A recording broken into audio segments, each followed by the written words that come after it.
leyendo.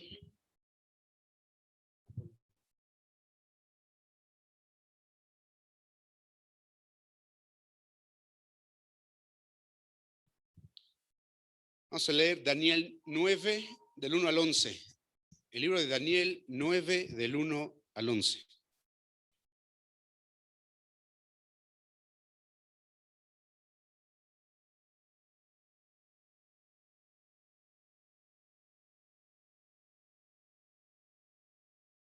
¿Está ahí?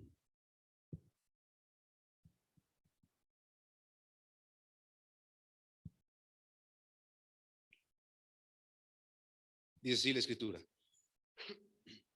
En el año primero de Darío, hijo de Asuero, de la nación de los Medos, que vino a ser rey sobre el reino de los caldeos, en el año primero de su reinado, yo, Daniel, miré atentamente en los libros el número de los años de que habló Jehová el profeta Jeremías, que habían de cumplirse las desolaciones de Jerusalén en 70 años. Y volví mi rostro a Dios el Señor, buscándole en oración y ruego, en ayuno, cilicio y ceniza.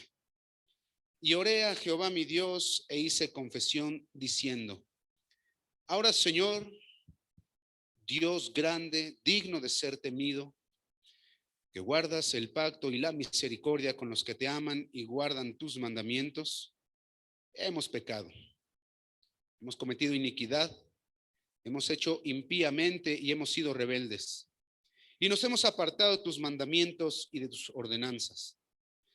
No hemos obedecido a tus siervos los profetas, que en tu nombre hablaron, a nuestros reyes, a nuestros príncipes, a nuestros padres y a todo el pueblo de la tierra.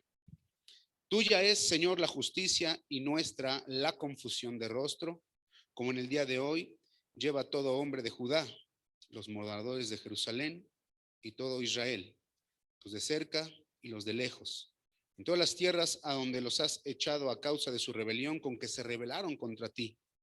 Oh Jehová, nuestra es la confusión de rostro de nuestros reyes, de nuestros príncipes y de nuestros padres, porque contra ti pecamos.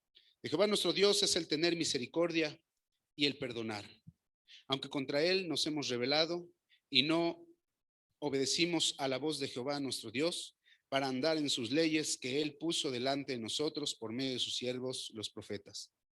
Todo Israel traspasó tu ley, apartándose para no obedecer tu voz, por lo cual ha caído sobre nosotros la maldición y el juramento que está escrito en la ley de Moisés, siervo de Dios, porque contra él pecamos. Señor, gracias, te queremos pedir, Señor, que nos ayudes en esta tarde a escuchar tu palabra, tener entendimiento. Señor, abre nuestros oídos y el corazón. Señor, que sea tu palabra y no la de un ser humano. Señor, te lo pedimos. Amén. Uno de los grandes problemas que la humanidad, pero los cristianos tenemos todavía, y que desde el principio ha sido, es el pecado, hermanos. Es el pecado. Aún nuestra carnalidad, aún nuestra rebeldía sigue dominándonos en ocasiones, y a veces de la manera más sutil que se pueda presentar. ¿Sí o no? Aún las personas que pudieran parecer más fuertes espiritualmente, aún las personas que pudieran parecer más poderosas en Dios, aún el pecado los asedia. ¿Sí? Esta escritura es muy interesante porque ¿cuántos saben quién es Daniel? ¿Verdad? La palabra nos da testimonio que este era un hombre temeroso de Dios, que Daniel era un hombre entregado por completo al Señor. Él estaba viviendo en una cultura muy distinta a la suya. Y cuando llegamos a este capítulo de Daniel, ya habían pasado casi los 70 años de cautiverio en Babilonia. Daniel está llegando digámoslo así, acercándose a la recta final de su vida, viendo cómo los tiempos se están cumpliendo. Daniel era un mocoso, ¿se acuerdan? Era un chavillo cuando fue deportado de Judá hacia Babilonia. Incluso fue contemporáneo, o sea, vivió en al mismo tiempo que Jeremías y que Ezequiel, solo que ellos ya eran más grandes, ya eran mayores, y él era un chavillo. Y entonces dice que él revisa que los tiempos se están cumpliendo, los 70 años, y que prontamente, de alguna manera, el Señor iba a regresar a su pueblo como lo había prometido, ¿no? Entonces Daniel dice que levanta su voz y comienza a orar al Señor, dice en oración y ruego, en ayuno, en silicio y en ceniza. ¿Qué significaba esas tres cosas juntas? El ayuno, el silicio y la ceniza. ¿Qué significaban? Era golpear la carne en el tema del ayuno, por supuesto, pero ¿cómo? Una humillación y un dolor, ¿no? Era una humillación y un dolor por lo que estaba sucediendo. Y entonces uno empieza a leer la oración de Daniel y uno se rasca la cabeza porque dice, ¿cómo es que Daniel, y ese libro da el testimonio de eso, que era un hombre al cual Dios amaba y dice, cuando él empieza a orar, lo dice, eres muy amado. ¿Cómo es que este hombre empieza a orar y a decir, hemos pecado? ¿En qué momento? Él podría haber dicho, orar y decir, Señor, te ruego por el pecado de Israel, porque ellos han pecado, ¿cierto? Porque ellos han hecho lo malo, ellos se han rebelado, ellos han transgredido tu ley. Pero él agarra y se sube al barco, se mete en el mismo saco y dice, Señor, hemos pecado, ¿no? Como dice verso 5, hemos pecado, hemos cometido iniquidad. O sea, el hombre que oraba 3 veces al día, que era su costumbre, aquel que no fue encontrado culpable de nada, que fue encontrado fiel y por eso fue librado del foso de los leones. Ese hombre que Dios utilizó para ir con los reyes a interpretarle sus sueños, ¿no? Que vio las visiones. Ese hombre dice, hemos pecado, hemos cometido iniquidad, hemos hecho impíamente y hemos sido rebeldes. Estamos hablando que llevaban ya 70 años ahí. Cuando él está orando de esta manera, ¿qué es lo que está diciendo? ¿Qué es lo que está diciendo, hermanos? ¿Qué es lo que está queriéndonos decir? ¿Cuál es la intención de su oración aquí? Échale coco. Que todos pecamos, sin embargo, ya no estaba existiendo la nación de Israel como tal. ¿Por qué seguía diciendo esto? Y también lo vemos en Jeremías, porque acuérdense que fueron contemporáneos, y lo vemos en Jeremías y en sus lamentaciones también. Ellos están así, su condición de cautiverio ha sido porque pecaron contra Dios y su condición actual es debido a eso. Y él lo sigue reconociendo, Señor, han pasado todo este tiempo y estamos aquí y estamos así, el pueblo de Israel, y yo soy pueblo de Israel y entonces yo estoy metido en ese mismo ajo, estamos así porque hemos pecado, ¿no? Hemos cometido iniquidad, hemos hecho impíamente.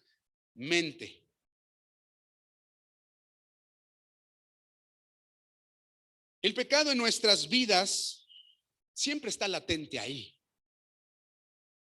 Dice la escritura, el pecado nos asedia. ¿Saben qué significa la palabra asediar?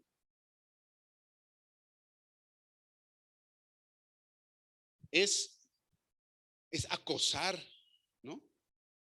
Perseguir, como cuando él quiere que aquella le haga caso, ¿no? La acosa, la asedia, le manda mensajitos, la espera afuera de su salón. Y ahí está. Nosotros tenemos 2 gerbos. Los gerbos son unos roedores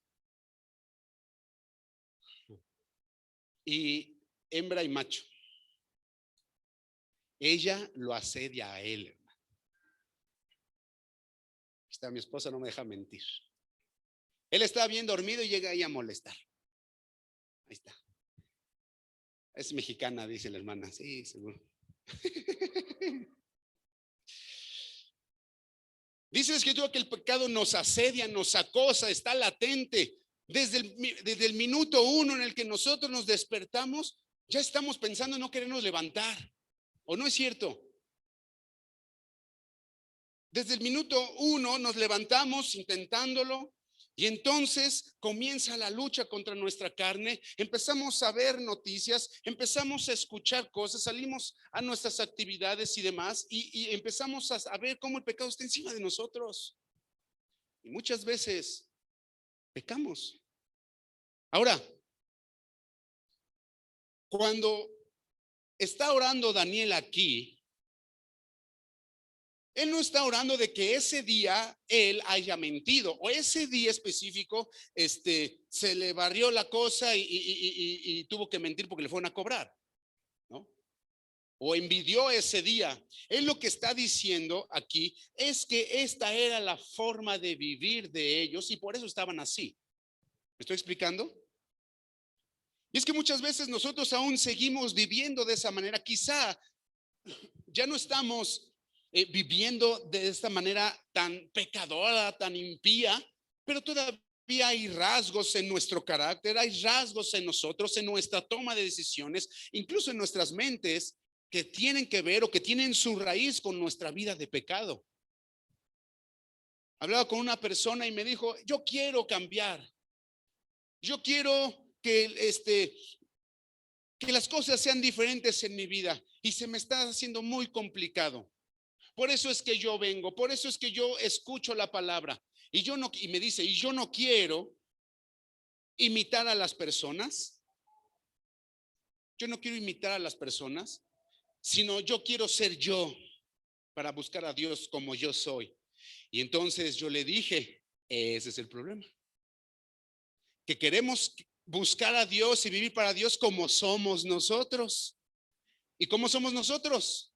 Pecadores, con una naturaleza pecadora, con un bagaje de pecado que nos ha hecho ser lo que somos el día de hoy. Y venimos así con todas esas costumbres, conceptos, con todas esas mañas. Y yo le dije, aquí lo importante es, para poder cambiar, no es decirle, Señor, cámbiame. Eso no es la magia. La magia está aquí. Señor, he pecado. Señor, yo he transgredido tu ley. Señor, yo te he dado la espalda con mis acciones, con mis palabras, ¿no? Yo, Señor, mi forma de vivir te ha ofendido. Y entonces cuando nosotros reconocemos que es nuestro problema y eso nos lleva al arrepentimiento, entonces sucede un milagro. Cuando dicen amén. No es que quiero cambiar, pero seguir siendo yo. Porque entonces lo que estoy diciendo es que quiero que cambie la situación en la que estoy viviendo, pero yo seguir siendo yo. Y Dios no funciona así. Él busca primero un arrepentimiento en nuestras vidas y posteriormente empieza a cambiarnos, viene un nuevo nacimiento, muere el viejo hombre para nacer otra persona internamente. Algunos ya quisieran ser distintos por fuera, no se puede. Se pueden ayudar, pero no se puede cambiar. Entonces, de lo que estoy hablando es que ese sigue siendo hasta hoy uno de los grandes problemas de los cristianos y en muchos casos de la iglesia. Por eso es que de alguna manera el pecado y la maldad avanza y ahorita avanza a pasos más agigantados. La iglesia de alguna manera había servido como contrapeso al avance de la maldad. Es como cuando estás jalando la cuerda. Jalas y estiras y jalas y opones resistencia y te ganan un poco y vuelves a jalar, pero cuando pasa mucho tiempo ganan los que ya están menos cansados o los que tienen más fuerza. Y entonces esto ha estado sucediendo y en nuestras vidas llegamos a tener reminiscencias de eso. Todos aquí, no hay uno que no se salve, hermanos, de veras, ni uno solo. Quien diga que ya la tiene dominada está mintiendo. No es así. Entonces Daniel está diciendo, Señor, no hemos nosotros. Estamos aquí, Señor, porque necesitamos reconocer y que podamos alcanzar tu favor. Recordemos a Acán, ¿se acuerdan Acán? Que el pastor predicó, creo que el miércoles, el domingo pasado. El gran impacto que ocasionó su prevaricación. La Biblia habla de Acán como si fuera un solo hombre. En realidad fue su familia completa, ¿cierto? Pero esa familia trastocó a todo el pueblo de Israel, a todos. Nuestras vidas, hermano, tienen una influencia tremenda en el desarrollo de la iglesia. No somos miembros más. Escúchenme. No somos ninguno de los que estamos aquí debemos considerarnos como un miembro más, sino como un miembro funcional que tiene un propósito que cumplir en el crecimiento y el avance del reino de Dios. Por eso Dios nos trajo. Pero es necesario que cada uno de nosotros tengamos una actitud de Señor, yo soy el que tiene el problema, yo soy el que he pecado, yo soy el que en lugar de confiar en tu palabra, mejor confío en lo que me puedo sostener, que puedo tocar, que puedo oler, que puedo ver. Nuestro pecado, hermano, impacta sobre la fe de las personas y sobre el crecimiento de la iglesia. ¿Comparten esto conmigo? ¿Sí, no? Vamos a leer una escritura, Primera de Reyes, vamos a brincarnos. Primera de Reyes, capítulo 8, versos 27 al 30. Es algo similar.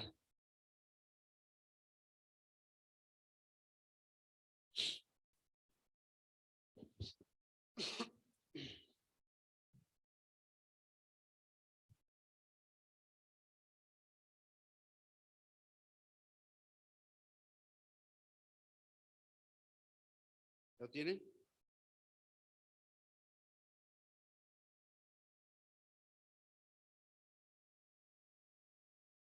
Dice la escritura, Primera de Reyes 8, 27 al 30, dice, pero ¿es verdad que Dios morará sobre la tierra? He aquí que los cielos de los cielos, no te pueden contener, cuanto menos esta casa que yo he edificado. Está hablando Salomón cuando está dedicando el templo que construyó, ¿de acuerdo? Con todo, tú atenderás a la oración de tu siervo y a su plegaria, oh Jehová Dios mío, oyendo el clamor y la oración que tu siervo hace hoy delante de ti. Que estén tus ojos abiertos de noche y de día sobre esta casa, sobre este lugar del cual has dicho, mi nombre estará allí, y que oigas la oración que tu siervo haga en este lugar. Oye pues la oración de tu siervo y de tu pueblo Israel cuando oren en este lugar. También tú la oirás en el lugar de tu morada en los cielos. Escucha y perdona, termina diciendo. Ahorita vamos a explicar un poco más. Cuando Salomón construye el templo, lo consagra para el Señor. ¿Ok? Y Dios aprobó esa acción. ¿Cómo? ¿Cómo supimos que Dios había aprobado lo que Salomón había hecho? Porque descendió su gloria, ¿cierto? Llenó, dice la escritura, llenó su gloria ese lugar. Y dice que Salomón ruega al Señor que estuviera atento a la oración de él y de su pueblo,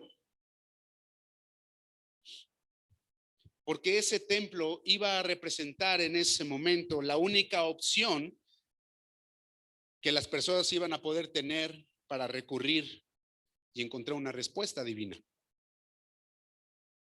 Cuando nosotros leemos ese capítulo de Reyes, vemos que hay algunas razones muy específicas por las cuales Salomón rogaba que si existían en medio del pueblo, el Señor inclinara su oído, tuviera misericordia y perdonara.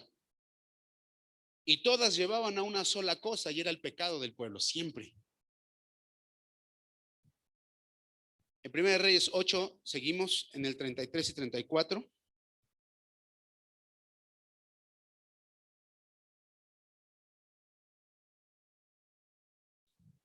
Primera Reyes 8, 33 y 34 dice, Si tu pueblo Israel fuere derrotado delante de sus enemigos por haber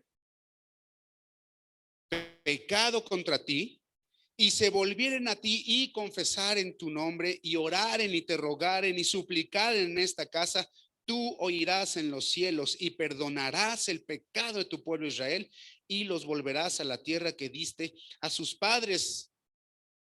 Salomón está orando porque ayude en la derrota. ¿Cuántos aquí han tenido derrotas en sus vidas? Muchas de ellas tienen que ver con el pecado en nuestras vidas. Dice la escritura, oh, Señor, si el pueblo es derrotado porque pecaron, pero si ellos se vuelven y confiesan tu nombre y oraren y te rogaren, entonces tú oirás en los cielos y perdonarás. ¿No? Se refiere a las luchas de todos los días en nuestras vidas, a las batallas diarias contra el mundo, a las batallas diarias contra el diablo, a las batallas diarias contra nuestra propia carne.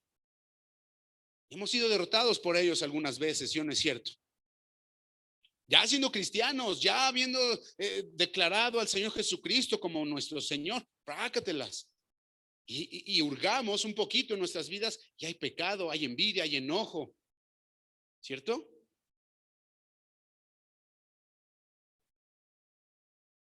Tenemos una fe debilitada a causa del pecado que existe en nosotros y que no hemos confesado o de lo cual no nos queremos apartar. Otra cosa que ocurre en nuestras vidas es la escasez. Seguimos leyendo, verso 35 y 36.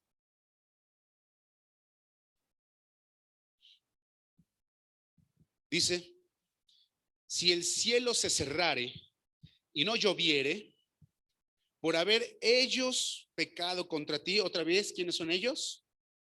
El pueblo.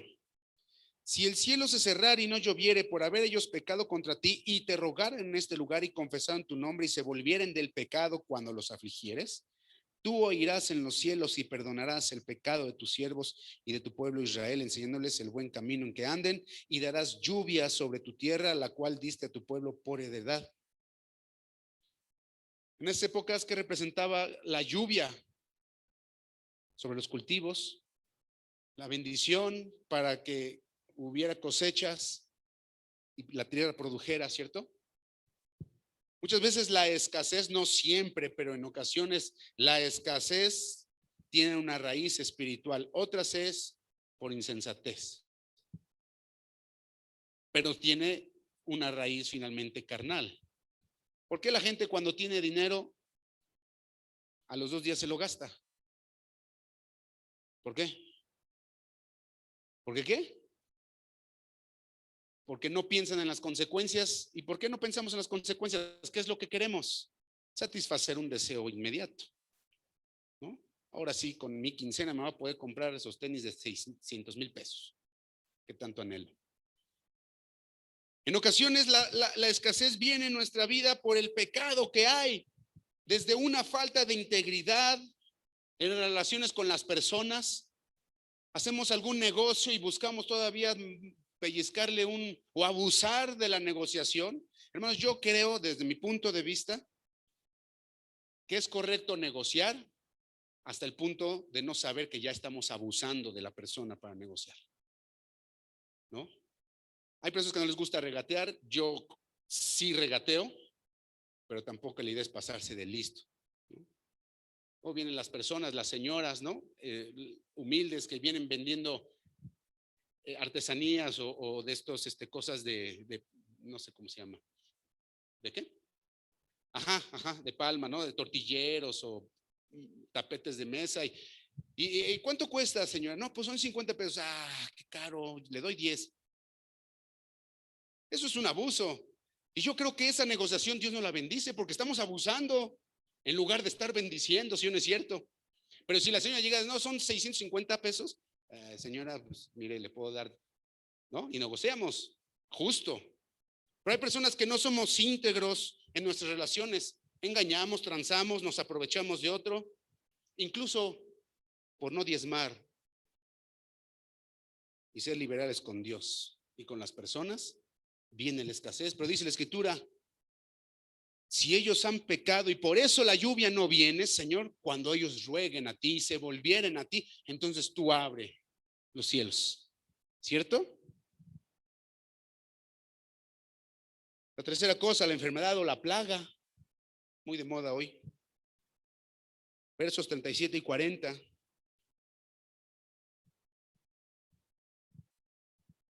Dice, si en la tierra hubiere hambre, pestilencia, tizoncillo, añublo, langosta o pulgón, si sus enemigos los sitiaran en tierra en donde habiten, cualquier plaga o enfermedad que sea, toda oración y toda súplica que hiciere cualquier hombre o todo tu pueblo Israel, cuando cualquiera sintiere la plaga en su corazón y extendiere sus manos a esta casa, tú oirás en los cielos en el lugar de tu morada y perdonarás y actuarás y darás a cada uno conforme a sus caminos, cuyo corazón tú conoces, porque solo tú conoces el corazón de los hijos de los hombres, para que te teman todos los días que vivan sobre la faz de la tierra que tú diste a nuestros padres.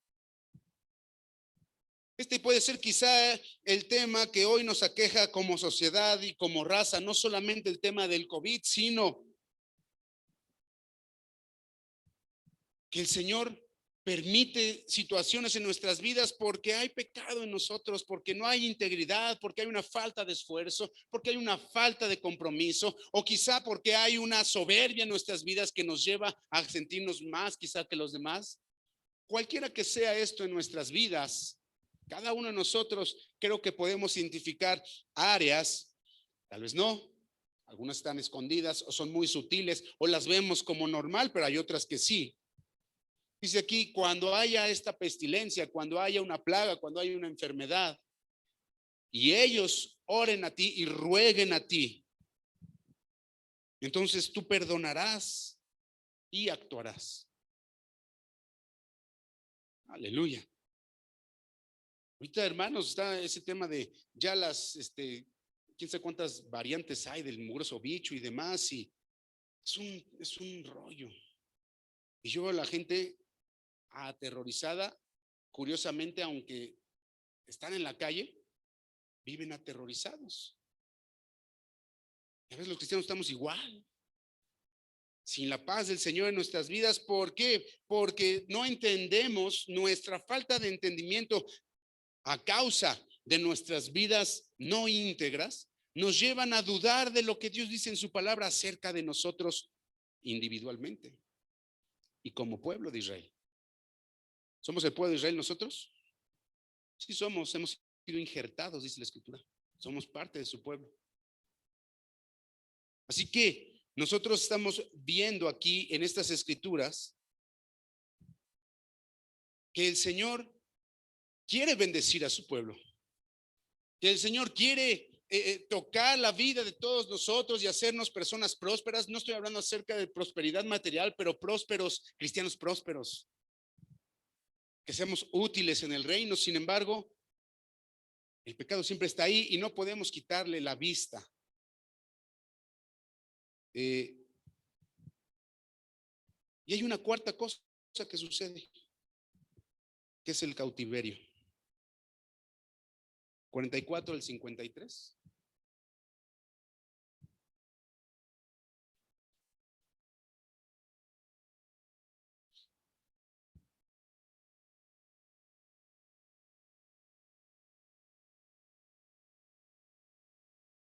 Dice, si tu pueblo saliere en batalla contra sus enemigos por el camino que tú les mandes, y oraren a Jehová con rostro hacia la ciudad que tú elegiste y hacia la casa que yo edifiqué a tu nombre, tú oirás en los cielos su oración y su súplica y les harás justicia. Si pecaren contra ti, porque no hay hombre que no peque, y estuvieres airado contra ellos y los entregares delante del enemigo para que los cautive y lleve a tierra enemiga, sea lejos o cerca, y ellos volvieren en sí en la tierra donde fueron cautivos, si se convirtieren y oraren a ti en la tierra de los que los cautivaron y dijeren, pecamos, hemos hecho lo malo, hemos cometido impiedad. ¿Qué es lo que estaba haciendo Daniel? Eso, si no es cierto, estaban en la tierra de cautividad y le estaba confesando el pecado del pueblo.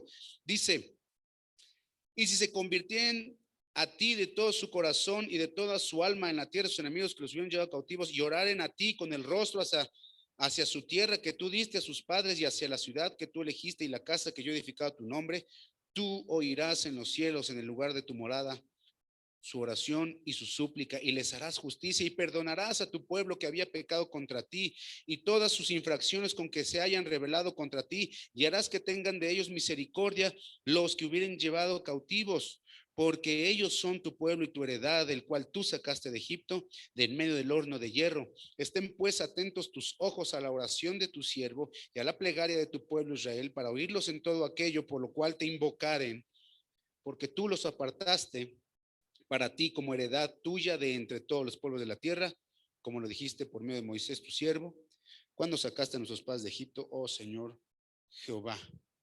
Habla del cautiverio, habla de las personas que están batallando y simplemente son ya dominadas por el enemigo en sus vidas. Personas que no pueden dejar de mentir, que no pueden dejar de lasciviar, que no pueden dejar de envidiar, personas que están atrapadas. Y dice aquí, porque han pecado. Pero si ellos en su cautiverio, en esa condición, oraren a ti, te rogaren, reconocieren que han pecado, que no han hecho lo malo y se volvieren a ti, entonces tú vas a escuchar y perdonarás. Dice así, perdonarás a tu pueblo que había pecado contra ti y todas sus infracciones con que se hayan rebelado contra ti, y harás que tengan de ellos misericordia los que hubieran llevado cautivos. Aleluya. Hermanos, hoy estamos frente a un tiempo bien complicado ya. Leyendo la escritura de Daniel, la visión de los 70 semanas, ¿se acuerdan? Y estudiándole un poco, nos damos cuenta que ya estamos en la última semana por lo que podemos ver y lo que está sucediendo. ¿Alguien comparte o no comparte? ¿Quién comparte? Comprométanse allá, hermano. Estamos en los últimos tiempos. Estamos en esa última semana. Y dice la escritura que en esa última semana el enemigo va a avanzar con mucha fuerza y poder. Pero que a la mitad de esa semana va a venir el príncipe y va a derrotar a la desolación, dice la escritura. Pero nosotros, la iglesia, de manera particular, individual y después de manera colectiva, tenemos que hacer un compromiso serio respecto de cómo vamos a vivir nuestras vidas a partir de hoy. Porque en tiempos pasados, años, décadas, centurias quizá, se veía muy lejos situaciones que estamos viviendo hoy. Es más, eran impensables de alguna manera. Hace apenas, hermanos, hace apenas 20 años. Sí, 20 años, un poquito más, 25 tal vez. No escuchabas estas loqueras como cosas reales, sino cosas que alguien se imaginaba. Sí, ya había movimientos de estos de género y etcétera, pero eran voces, eran rumores. Hoy ya son una realidad. Hoy ya la ley dice que así deben de ser las cosas. Hoy ya el enemigo de manera descarada dice, vamos por tus hijos, vamos por ti después, para que todos seamos aliados. Eso está pasando. Y mucho tiene que ver porque nosotros de manera personal, en nuestra relación con Dios, no hemos sido comprometidos. ¿Me estoy explicando? No hemos sido fieles en áreas de nuestras vidas. Alguna cosa hay en cada uno que tenemos todavía que luchar contra eso. Y la actitud de nosotros debe de ser como la de estos hombres. Y con todo, y Salomón lo vemos resbalándose bien gacho, ¿sí o no es cierto? Al final de sus días.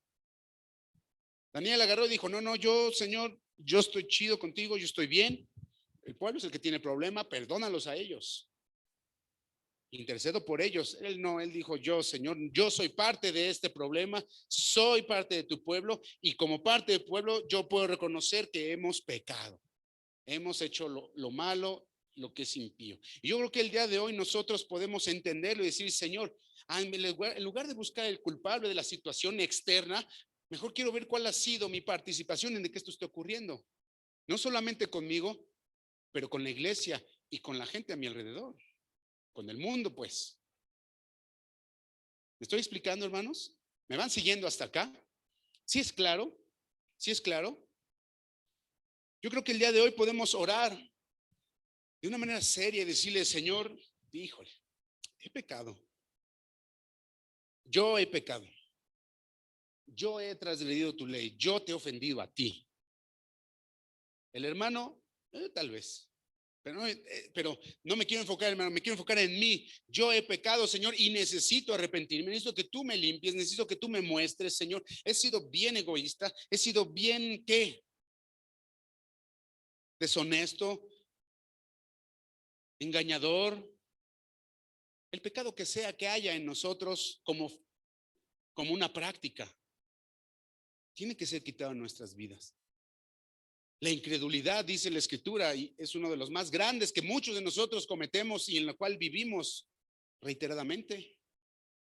Dice la Escritura que ustedes, dice la Escritura, nosotros tenemos que quitar un corazón malo de incredulidad. ¿Me estoy explicando? Yo lo veo muy serio. Una persona me dijo que estaba yo muy clavado con estas ondas. No es que esté clavado, es que veo cómo vienen como un gran tsunami sobre nosotros. Y muchos de nosotros seguimos viendo palomitas, lo vemos venir comiéndonos unas palomitas, queridos espectadores, que quizá eso no nos va a afectar a nosotros. No es cierto. Nos va a afectar y se va a querer meter hasta nuestros huesos. Y nosotros los cristianos, ¿qué vamos a hacer? ¿Sabes por qué sucede eso? Porque en nuestra naturaleza está el pecar, porque no hay hombre que no peque, dice aquí. Decía el hermano Israel el otro día, con mucha precisión, decía, las estrategias, las artimañas de Satanás, él las establece usándonos a nosotros mismos. Es decir, nos dice, a ver, este cuate aquí es donde tiene su problema, él. Y voy a usar eso para que todo este plan de destrucción para su vida se lleve a cabo. ¿Sí o no es cierto? O sea, el pecado y lo que el diablo hace no es porque nosotros vayamos sin ningún defecto sobre la calle y de repente algo nos pase porque el diablo fue, sino que el diablo ideó un escenario, una situación, una circunstancia muy específica sobre la cual nuestra carne y nuestra concupiscencia es llamada, y entonces ahí es donde él actúa. Entonces todas estas cosas que estamos viendo a nuestro alrededor vienen y van a querer entrar sobre nosotros y se van a colgar de esos aspectos que nosotros no nos hemos arrepentido y de los cuales muchas veces no queremos dejar. ¿Es claro? Así que hoy podemos orar de esa manera. Señor, yo he pecado, pero hoy oro a ti, Señor, para que tú tengas misericordia de mí. Señor, para que tú me perdones, para que tú me limpies, Señor, para que yo te entregue toda mi vida. La clave del cristianismo es morir a uno mismo para que sea Dios el que sea en nosotros. ¿Me explico? Morir a uno mismo. Cuando no morimos, seguimos siendo nosotros y vamos a seguir haciendo las cosas de esa misma manera. Y Dios dice, no, no es posible. De esa manera no funciona el reino de Dios. ¿Me expliqué? ¿Por qué vamos a orar? ¿Alguien que nos diga? ¿No fue claro? Ok, ¿por qué vamos a orar?